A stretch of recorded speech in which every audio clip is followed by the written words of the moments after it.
नमस्कार बच्चों, मेरे YouTube channel ABC smart classes में आपका स्वागत है। अब हम चैप्टर नंबर 11 की शुरुआत कर रहे हैं। 11 चैप्टर मतलब रचनाएं यानी कंस्ट्रक्शन। इसके अंदर आपकी दो एक्सरसाइज हैं बेटा। एक तो एक्सरसाइज नंबर आपकी 11.1 है और एक आपकी 11.2 है। जो कोरोना काल चल रहा है 2021 में, आपके 11.1 का क्वेश्चन नंबर 1 आएगा और 11.2 पूरी की पूरी फुल आएगी। बट मैं आपको दोनों ही वीडियो बनाऊंगा, 11.1 की भी और 11.2 की भी। आपको अपने मतलब जो भी अभी कोर्स में आ रहा है, सिलेबस में आ रहा है, उसके हिसाब से आप देख लेना। 2021 में सिर्फ जो पेपर 2021 में बोर्ड एग्जाम देंगे ना, उनके लिए सिर्फ 11.2 आ रहा है। ठीक है ना, जो कोरोना काल के पेंडेमिक समय में चल रहा था। तो बेटा आज हम इसमें कुछ बेसिक चीज़ सीखेंगे, यानी कि हम पहली वीडियो में कुछ बेसिक तत्व डालने वाले हैं।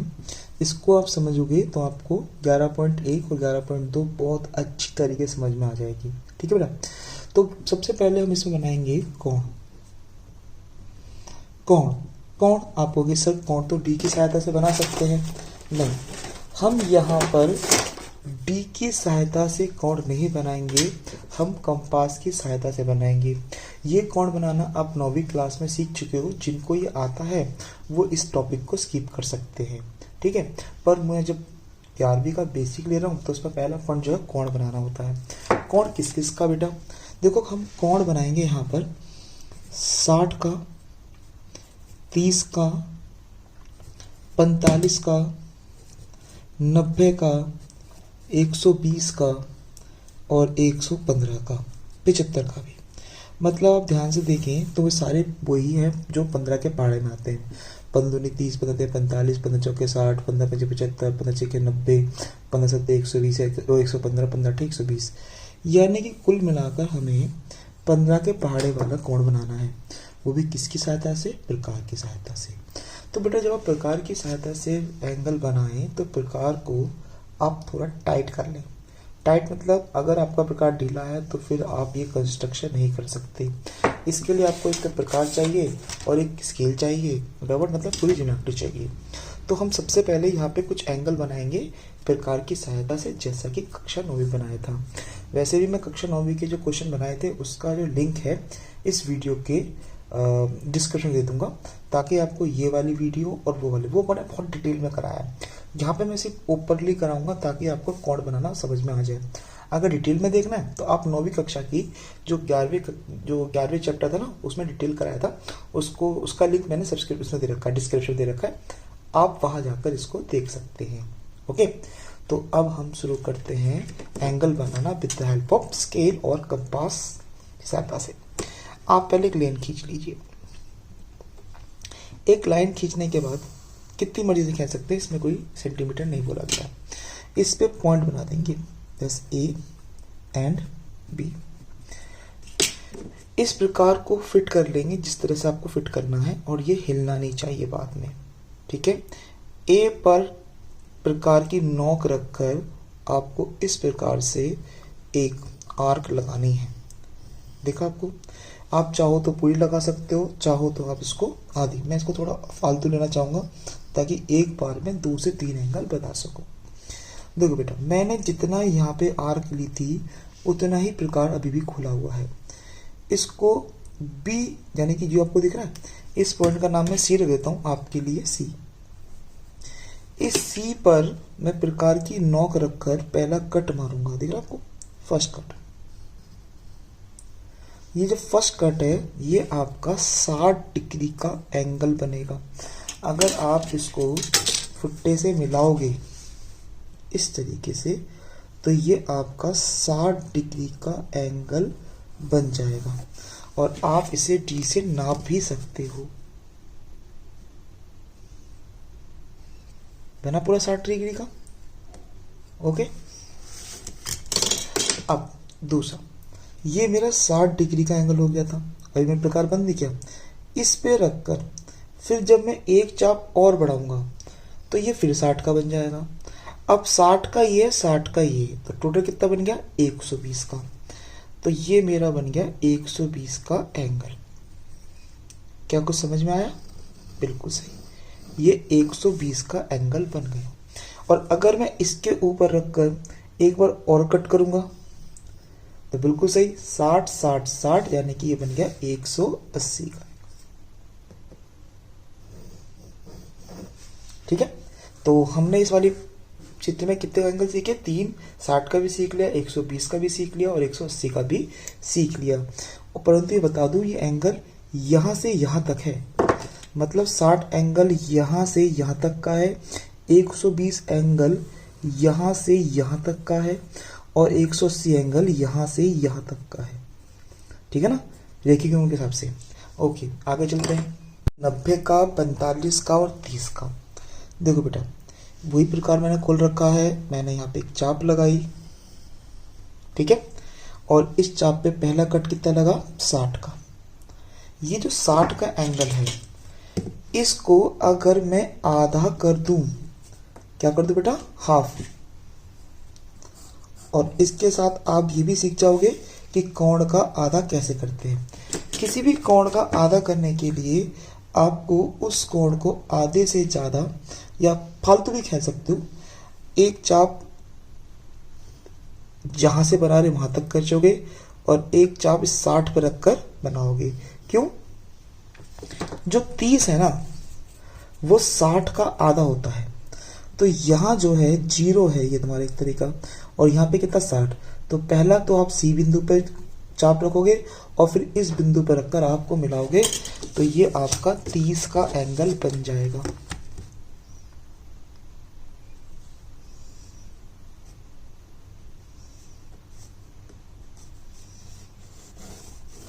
ठीक है, अब 30 का कहां से कहां तक बना है? 30 का यहां से लेकर यहां तक बना है। हम बनाएंगे 90 का और 45 का। देखो, यहां से प्रकार रखकर मैंने आपके लिए एक चाप लगा दी। ठीक है, ये जो चाप है यहाँ पे कितने का एंगल बन गया? 60 का। और यहाँ कितना बन गया? 120 का। अब देखिए 90 क्या होता है। 90 मतलब यहाँ से लेकर यहाँ तक 60 का है और यहाँ से लेकर यहाँ तक वो भी 60 का है। अगर मैं इस वाले का आधा कर दूं तो 30 इधर हो जाएगा और 30 इधर हो जाएगा, तो 60 और 30 कितने हो गए? बिल्कुल सही जवाब 90 का। समझ में आ गया? तो बस हमें ये अप्लाई करना है, इन दोनों को आधा करना है। आधा करने के लिए एक बार 60 पर रख के चाप लगाएंगे और एक बार 120 पर रख के चाप लगाएंगे। आप चाहो तो छोटे छोटे लिख सकते हो कि ये जो लाइन आपको दिख रही है, ये वाली, ये 60 की है और ये 120 की है। तो इस पे रख के चाप लगाई और इस पे रख के चाप लगाई, तो ये आधा हो गया और ये कोण बन गया बेटा आपका कितने का? बिल्कुल सही 90 का एंगल बन गया। अब 90 का जो एंगल है वो यहां से यहां तक का है। अब मैं 90 का आधा करना चाहता हूँ। 90 का आधा कितना होगा? 45। बिल्कुल सही। तो एक चाप मैं यहां से रखूंगा, थोड़ा बढ़ा दिया, तो ये मैंने एक चाप लगाई और 90 कहाँ बेटा? यहाँ पर 90, और एक चाप मैंने इसको काट दिया। तो जब मैं इनको ज्वाइन करूंगा तो ये बनेगा बेटा 45 यानी कि 45 डिग्री का।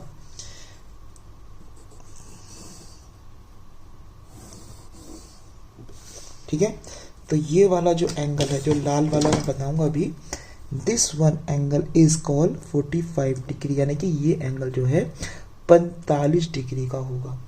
अब आता है 75। देखो 75 की बात कर लेते हैं।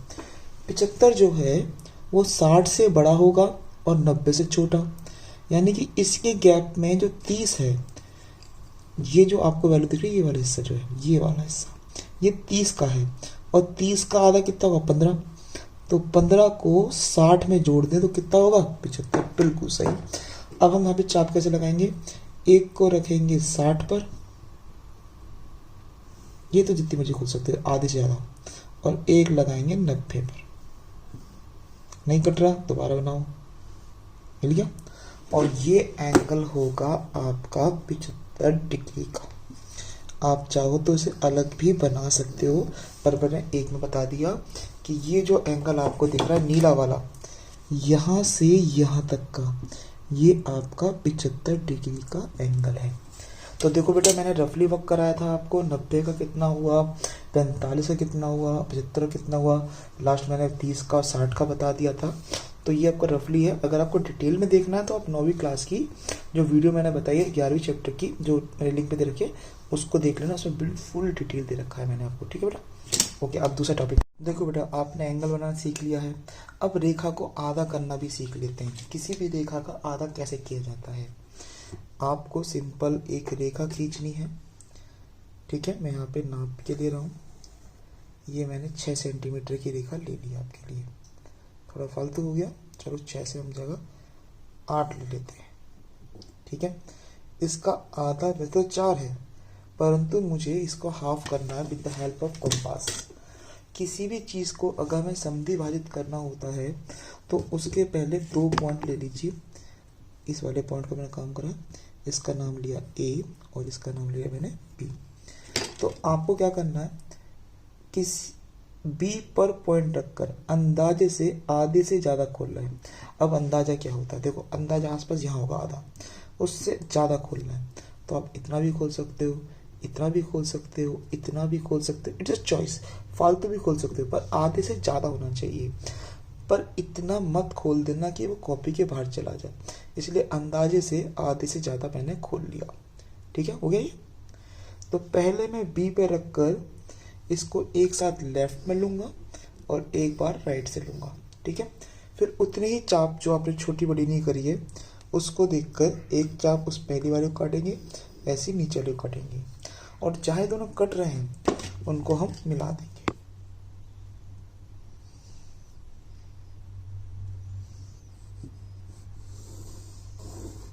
ठीक है, तो ये जो बिंदु आपको दिख रहा है ये आपका मिड पॉइंट है।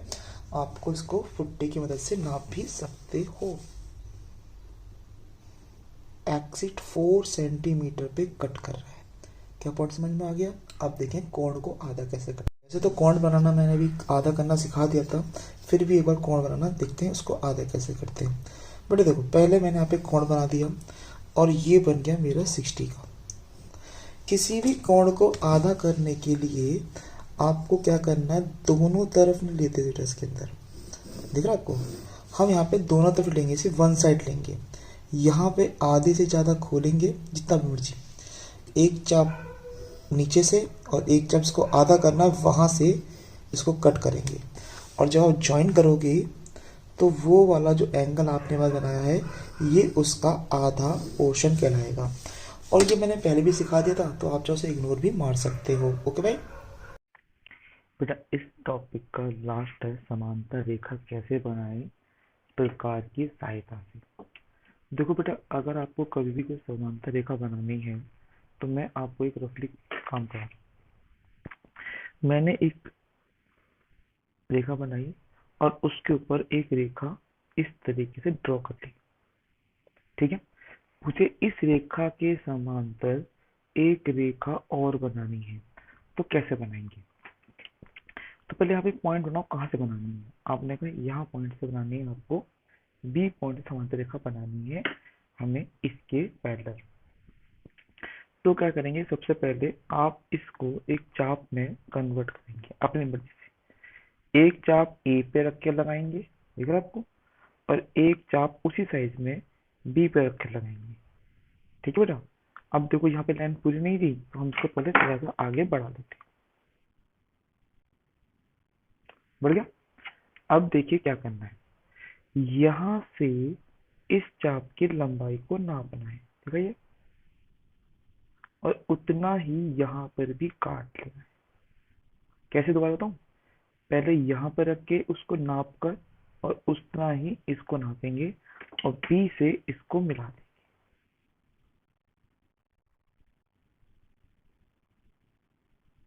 ये क्या बन गई, समांतर रेखा इन दोनों की।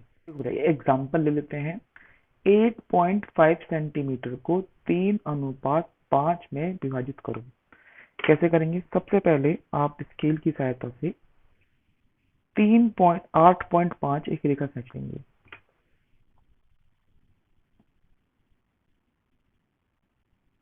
ठीक है बेटा, अब मेरे पास यहाँ बिंदु आ गया ए और यहाँ आ गया बी। अब ए और बी पे अक्यूट यानी कि आपको न्यून कोण बनाने हैं। न्यून कोण ऐसे बनने चाहिए जो दोनों बराबर हो। तो बराबर बनने से बेटर है कि हम दोनों पर 60 डिग्री के एंगल बना लेंगे। 60 डिग्री बनाना भी आसान होता है और इजी भी होता है। आप डी की सहायता से बना सकते हो, पर रचना जो है वो डी की सहायता से अच्छा नहीं माना जाता। इसलिए हम प्रकार की सहायता से दोनों तरफ 60-60 के एंगल बना देंगे। एक एंगल 60 का ये बन गया और एक एंगल 60 का आपको यहाँ बनाना है उल्टा करके। कॉपी होगी ना आपके पास, तो आप कॉपी उल्टे करके बना सकते हो। ये जरूरी नहीं है कि 60 का बनाओ, आप 70-70 का बना सकते हो, 80-80 का बना सकते हो, पर बनाओगे 90 से छोटा। बट इसलिए मैंने इजी तरीके के करने के लिए यहाँ पे 60-60 का एंगल बना दिया। कुछ टीचर तो फॉलो करते हैं इस प्रोग्राम को, कुछ डी से यूज कर लेते हैं। ये मैंने आपके लिए एक लाइन खींच दी जिसका नाम रख दिया मैंने एक्स, या इसको मैं वाई रखता हूँ, इसका नाम रखता हूँ एक्स।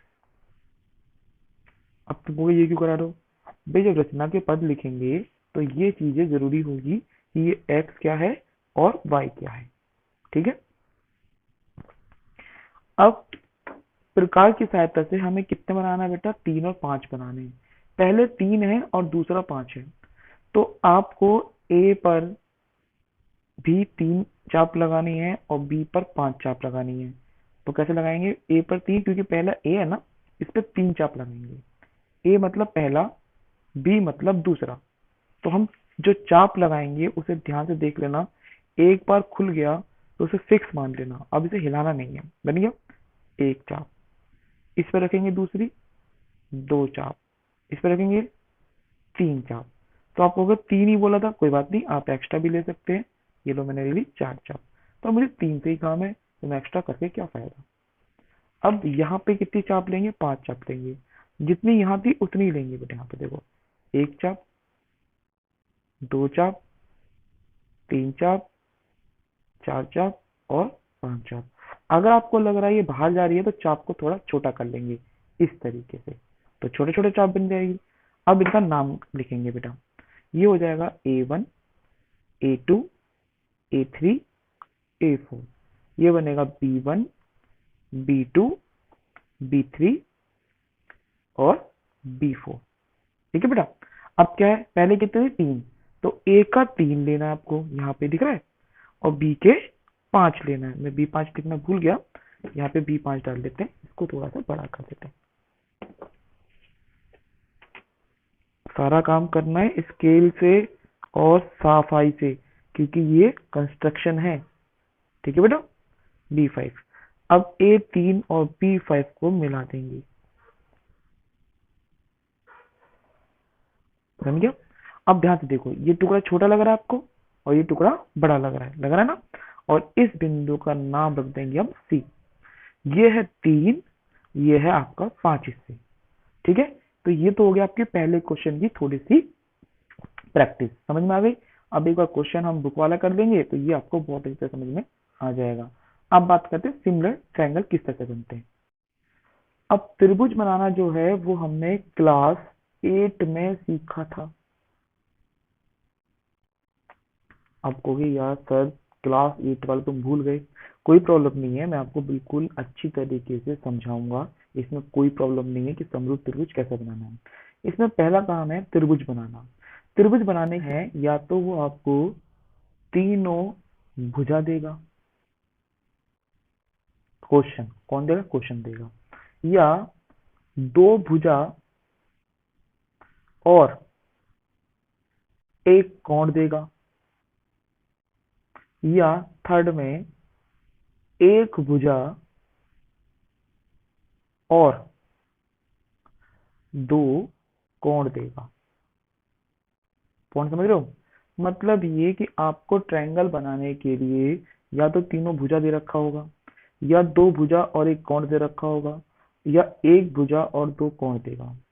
और दूसरा काम है इसके अंदर बेटा कि आपको समरूप बनाना है, समरूप त्रिभुज बनाना है। उसमें भी आपके पास 2 कंडीशन है। या तो आपको बड़ा समरूप त्रिभुज बनाना है,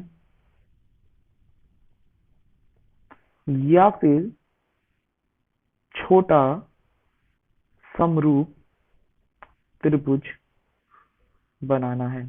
आपको ये समरूप त्रिभुज है क्या? समरूप त्रिभुज का मतलब आपने छठी एक्सरसाइज में पढ़ा होगा कि जहां कोई एक ट्रायंगल होता है उसके सभी कोणों के मुकाबले हम या तो छोटा ट्रायंगल बना सकते हैं या फिर बड़ा ट्रायंगल बना सकते हैं। देखो बड़ा छोटा क्या भाई, मेरा मूल त्रिभुज ऐसा है, अगर मुझे इसमें इससे छोटा एंगल बनाना है तो उसे कहते हैं छोटा समरूप त्रिभुज, या इससे बड़ा ट्रायंगल बनाना है तो उसे कहते हैं बड़ा समरूप त्रिभुज। अब ये पता कैसे चलेगा कि समरूप त्रिभुज बड़ा है या छोटा है? तो देखो, आपको क्वेश्चन के अंदर कुछ बटे तरीके से क्वेश्चन देगा, जैसे 4/3, 2/3 या 5/6 ऐसे देगा। तो देखो, अगर आपका कोई क्वेश्चन के अंदर P अपॉन Q की फॉर्म में दे रखा होगा, कौन समझ रहे हो? तो अगर मेरा P बड़ा है Q से तो बड़ा समरूप त्रिभुज बनेगा, और यदि P अपॉन Q की फॉर्म में P छोटा है Q से तो आपका छोटा समरूप बनेगा। ये कैसे? देखो भाई, मान लो मुझे दे रखा है यहाँ पर 3/4, 7/8 या 9। तो यहाँ पे क्या है, यहाँ पे Q जो है वो बड़ा है किससे? P से, यानी कि अंश जो है वो छोटा होना चाहिए हर से। तो वहां क्या बनेगा आपका छोटा समरूप। बड़ा कब बनेगा? जैसे मुझे दे रखा है 6/5 या 4/3। तो ऐसे क्वेश्चनों के अंदर यहाँ पे हर अंश जो है वो बड़े हैं, यानी कि P जो है वो बड़ा है, तो बड़ा समरूप त्रिभुज बनता है। तो अब मैं एक क्वेश्चन कराऊंगा बस खाली आपको, और फिर सीधे एक्सरसाइज पे आ जाएंगे, ठीक है?